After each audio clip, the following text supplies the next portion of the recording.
సంతోషం, వెళ్ళేటప్పుడు సంతోషమే, వచ్చేటప్పుడు సంతోషమే. ఎందుకంటే 18 రోజుల పాటు ఆల్ ఆర్ బెయిలబుల్ కేసెస్, 18 రోజుల పాటు సెంట్రల్ ప్రిజన్లో ఉండవలసిన పరిస్థితి ఏర్పడింది. దీనికి కారణం ఈ ప్రభుత్వం, పోలీసులు కుమ్మక్కై చేసినటువంటి సంఘటనలు. నేను చాలా వివరంగా గుంటూరు వెళ్ళిన తర్వాత మళ్ళా మాట్లాడతాను. నేను అందరికీ ఈ సందర్భంగా నా ధన్యవాదాలు తెలియజేస్తున్నాను. నాకు ఎవరైతే సపోర్ట్ చేశారో ఈ సంఘటనలో, ఎవరైతే మద్దతు పలికారో వారందరికీ నా హృదయపూర్వక ధన్యవాదాలు. అలాగే కొంతమంది మద్దతు పలకలేదు, వారికి కూడా నా ధన్యవాదాలు. వారు ఏమన్నారంటే పెద్ద మాట అన్నారు, దానికి కూడా నేను గుంటూరు వెళ్ళిన సమాధానం చెప్తా. అదేమన్నారంటే అసహ్యంగా మాట్లాడితే దాడులు చేయరా అని. అసహ్యంగా మాట్లాడితే దాడులు చేయదలుచుకుంటే ఎంతమంది మీద చేయాలి? అసహ్యంగా మాట్లాడే వాళ్ళ మీద. అది ఒక అంశం.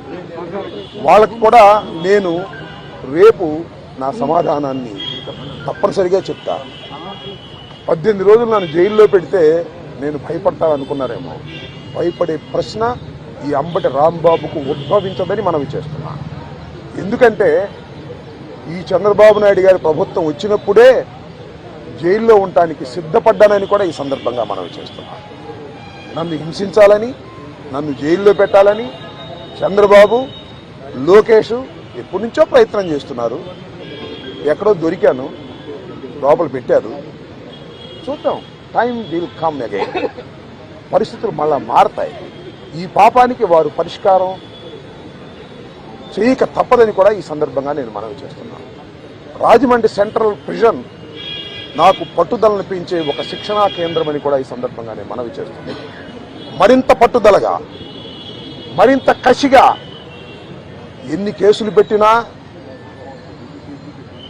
ఎన్ని రోజులు జైల్లో ఉన్నా ఒక్క అడుగు కూడా వెనక్కు వెయ్యను. జగన్మోహన్ రెడ్డి గారి నాయకత్వంలో ఈ కూటమి ప్రభుత్వాన్ని ప్రజాస్వామ్యబద్ధంగా కూల్చేంత వరకు ఈ పోరాటం ఆగదు. ఎన్నిసార్లు జైల్లో పెట్టినా వెనక్కు వెళ్లే ప్రశ్న లేదు. అన్యాయంగా, అక్రమంగా జైల్లో పెట్టారు.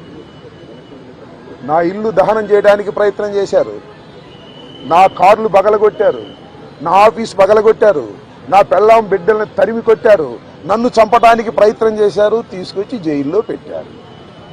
ఏమైంది? ఏమైద్దని అడుగుతా ఉన్నా. చంద్రబాబు నాయుడు అడుగుతా ఉన్నా, లోకేష్ని అడుగుతా ఉన్నా. ఏమైద్ది? ఏమీ కాదు. మళ్ళా కాలం గిరున తిరిగి వస్తుంది.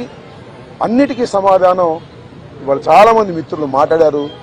బయట జరిగిన సంఘటనలు నాకు తెలియదు, చాలా తక్కువ మాత్రమే, పేపర్లో ఉన్నవి మాత్రమే నేను తెలుసుకున్నాను. జైలు జీవితాన్ని నేను అనుకోకండి, ఎంజాయ్ చేశాను. ఎంత కఠినంగా ఉన్నా ఎంజాయ్ చేశాను. ఎందుకంటే ఒక రాజకీయ స్ఫూర్తితో రాజకీయాల్లోకి వచ్చినటువంటి వ్యక్తిని నేను, పట్టుదలగా ముందుకు సాగే వ్యక్తిని జైల్లో పెడితే భయపడిపోయే వ్యక్తిని అంతకంటే కాదు, మరింత ధైర్యంగా పోరాట పటిమతో ముందుకు వెళ్ళేటటువంటి వ్యక్తిని కూడా మనవి చేస్తున్నా. ఎప్పుడు ఎక్కడా తప్పు చేయలేదు. పొరపాటు మాట్లాడితే వెంటనే పశ్చాత్తాపడ్డా. పశ్చాత్తాపానికి మించిన ప్రాయచిత్తం లేదంటారే, మరి ఏమిటి? ఎంతమంది పశ్చాత్తాపడ్డారు? నేను తప్ప ఎవరైనా పశ్చాత్తాపడ్డారా అని అడుగుతా ఉన్నా. సరే, ఏది ఏమైనా టైం విల్ డిసైడ్. ఒకటి మాత్రం నేను చెప్పదలుచుకున్నాను, నాకు ఈ సందర్భంగా సపోర్ట్ చేసినటువంటి వారందరికీ కూడా పేరు పేరున నా హృదయపూర్వక నమస్కారాలు, ధన్యవాదాలు. నా పార్టీ కానివారు కూడా నన్ను సపోర్ట్ చేశారు. దాడులు చేయటం తప్పన్నారు, దాడులు అన్యాయం అన్నారు.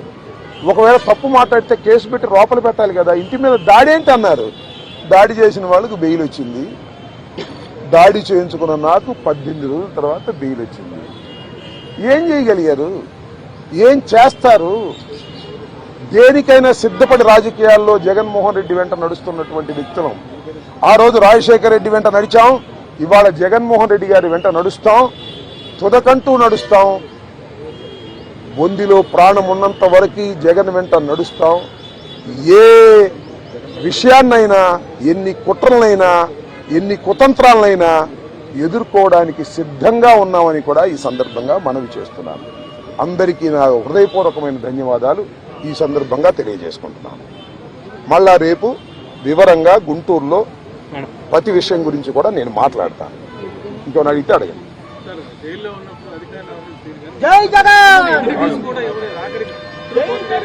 జైల్లో ఉన్నప్పుడు అధికారులు వాళ్ళ రూల్ ప్రకారం పోతారు, అక్కడ ఫుడ్డే పెడతారు. అది నాకు నచ్చినా నచ్చకపోయినా ఆ ఫుడ్డే తింటాను. కలకాలం తింటాను ఆ ఫుడ్. ఆ పెట్టిన ఫుడ్ నాకు నచ్చలేదు, ఎందుకంటే కొద్దిగా డబ్బులు ఉండవాళ్ళం కదా, మంచి ఫుడ్ తింటాం. జైల్లో మంచి ఫుడ్ కావాలంటే వస్తుందా? కోర్టు వారు నాకు ఆర్డర్ ఇవ్వలేదు. ఓకే, జైలు అధికారులు వారి ప్రవర్తన వాళ్ళది, వాళ్ళు నాకేమో స్పెషల్గా ఏం చూడాల్సిన అవసరం కూడా నేను ఎప్పుడు కోరుకోలేదు, కోరుకోను కూడా. సామాన్య ప్రశ్నలుగానే ఉండటానికి నేను ఇష్టపడ్డాను. కోర్టు ఆర్డర్ ఇస్తే బయట భోజనం తిన్నాం అనుకున్నాం, కోర్టు ఆర్డర్ ఇవ్వలేదు, లోపల భోజనమే తిన్నాం. కొద్దిగా చిక్కినట్టున్నా, అయినా ఏం కంగారు ఏం లేదు, ఏం ఇబ్బంది కూడా ఏమి లేదు. ఆరోగ్యం బ్రహ్మాండంగా ఉంది, ఆరోగ్యం మరింత పట్టుదలగా ముందుకు సాగుతుంది.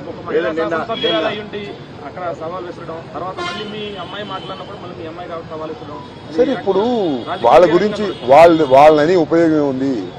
చంద్రబాబు మానిటర్ చేశాడు, లోకేష్ మానిటర్ చేశాడు దాడిని. కరెక్ట్ గా చెప్తున్నా నేను, చంద్రబాబు లోకేష్ మానిటర్ చేశారు దాడిని. 7 గంటల సేపు నా ఇంటి దగ్గర దాడి జరిగింది. 7 hours పోలీసులు ఉన్నారు అక్కడ. ఇంతకన్నా ప్రజాస్వామ్యంలో ఏం కావాలి చెప్పండి, నాకు అర్థం కాల. 5 గంటలకు వచ్చి 12 గంటలకు వెళ్ళారు. తెలుగుదేశం కార్యకర్తలనండి, దుండగులనండి, దుర్మార్గులనండి, గంజాయి బ్యాచ్ అనండి, పోలీసులు అందరూ అక్కడే ఉన్నారు. వాళ్ళ సమక్షంలోనే దాడి జరిగింది, వాళ్ళ రక్షణలోనే దాడి జరిగింది. మీ అందరికీ తెలుసు, నేను ప్రత్యేకంగా చెప్పాల్సిన అవసరం లేదు. బట్ నేను 11వ తారీఖున రాత్రి 10:20 నిమిషాలకు నేను అరెస్ట్ అయిన దగ్గర నుంచి ఇప్పుడు వరకు ఏం జరిగిందో బయట ప్రపంచంలో నాకు లిటిల్ నాలెడ్జ్ ఉంది. అంటే పేపర్ నాలెడ్జే తప్ప నాకు ఎవరు ఏమీ నాలెడ్జ్ ఇవ్వలేదు. కాబట్టి ఈ నాలెడ్జ్ అంతా తెలుసుకుని రేపు చాలా వివరంగా, చాలా సుదీర్ఘంగా నేను నా ఆవేదననండి, నా కోపం అనండి, నా బాధ అనండి, నా ఆర్గ్యుమెంట్ అనండి ప్రజల ముందు పెడతాను. ఎందుకంటే ప్రజల ముందు ఎందుకు పెట్టాలంటే ప్రజలకు అర్థం కావాలి, నేనేమిటో తెలుసు. అయినా ఇప్పుడు జరిగినటువంటి సంఘటనలో చాలా పత్రికలు రాసినాయి కదా నా మీద, వాటన్నిటికీ ప్రజలకు చెప్పుకోవలసినటువంటి బాధ్యత నాకు ఉంది. కాబట్టి రేపు చాలా క్షుణ్ణంగా చెప్తాను. చెప్పండి. ప్లాన్స్ ఇప్పుడు నా జోగి రమేష్, అమ్మటి రాంబాబు అని కదా, వాళ్ళ విధానమే వైలెన్స్ లోకి వెళ్ళి భయపెట్టాలని ప్రయత్నం చేస్తున్నారు. జైల్లో పెడితే భయపడతాం అనుకుంటున్నారు, ఇళ్ల మీద దాడి జరిగితే భయపడతాం అనుకుంటున్నారు. భయపడ్డారు, నా పిల్లలు భయపడ్డారు, వాస్తవమే కాదని అంటలా. ఇంట్లోకి వచ్చి నా పిల్లలు, నా మనవలు ఉన్నప్పుడు దాడి చేస్తే భయపడతారు ఎవరైనా. పోలీసులు ఏం చెప్పారు తెలుసా, మీకు ఆశ్చర్యపోతారు. సార్ మీరు పారిపోండి సార్, పారిపోండి సార్ అని చెప్పారు. రక్షించాల్సిన పోలీసులు, ఆ గంగా వెంకటేశ్వర ఆయన తెలుగుదేశం ఆయన, పారిపోండి సార్ అంటాడు. మీరు గోడ దిగి వెళ్తారా అని చెబుతున్నాడు నన్ను. గోడ దిగి వెళ్ళకంటే సావటం బెటరాయా అని చెప్పా. అది నువ్వే కదా దాడి చేస్తుందని చెప్పా. ఏంది ఇదంతా? అంతా చాలా వికృతంగా, ఆటవిక రాజ్యంగా మీరు చేశారు. వీటన్నిటికీ ప్రజాస్వామ్యంలో అన్నిటికీ సమాధానం వస్తుంది ఒక రోజున. వాడికి తప్పనిసరిగా సమాధానం చెబుతాం. మీరు కేసులు పెట్టి భయపెట్టాలనుకున్నారు, భయపడం, మరింత ధైర్యంగా ముందుకు సాగుతామని కూడా ఈ సందర్భంగా మరోసారి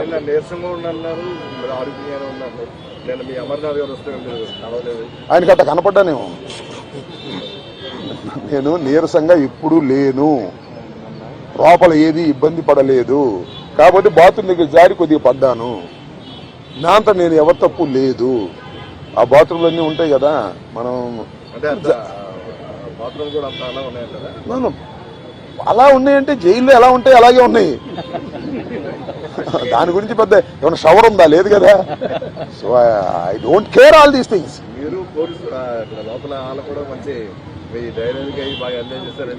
ఐ డోంట్ నో దట్. ఇప్పుడు నేనైతే ఒకటి, ధైర్యాన్ని వీడలేదు, వీడను, ప్రాణాలకు తెగించే ఉన్నాము. ఎందుకంటే పోలీసులను అడ్డం పెట్టుకుని మనుషులను చంపే అలవాటు చంద్రబాబుకి, లోకేష్కి ఉంది. కాబట్టి వీఆర్ రెడీ ఫర్ దాట్. దాని గురించి ఏం కంగారు పడాల్సిన అవసరం లేదు, భయపడాల్సిన అవసరం లేదు. జైల్లో పెడితే భయపడిపోతాం అనుకునే పిచ్చి వాళ్ళు జైల్లో పెడితే మరింత ధైర్యంగా పోరాడతాం అనే విషయాన్ని తెలుసుకోవాలి అనేది నా భావన.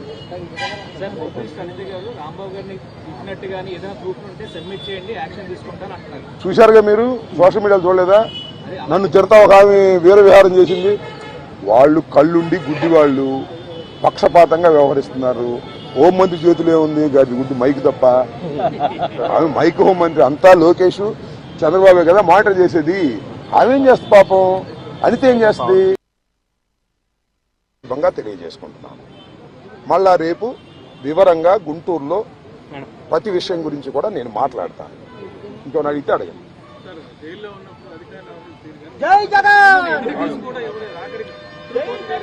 జైల్లో ఉన్నప్పుడు అందరికీ ధన్యవాదాలు. పార్టీలకు అతీతంగా బీజేపీ వాళ్ళు సపోర్ట్ చేశారు, సిపిఐ వాళ్ళు సపోర్ట్ చేశారు, అందరూ ఖండించారు. సపోర్ట్ చేయటం అంటే ఈ దాడిని ఖండించారు. వాళ్ళందరికీ నా ధన్యవాదాలు. మళ్ళా రేపు ఇన్ డీటెయిల్ గా గుంటూరులో నేను ప్రెస్ లో మాట్లాడతాను.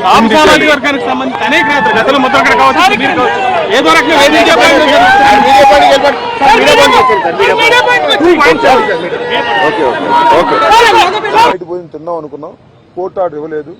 లోపల భోజనమే తిన్నాం. కొద్దిగా చిక్కినట్టున్నా, అయినా ఏం కంగారేం లేదు, ఏం ఇబ్బంది కూడా ఏమి లేదు. ఆరోగ్యం బ్రహ్మాండంగా ఉంది. ఆరోగ్యం మరింత పట్టుదలగా ముందుకు సాగుతుంది.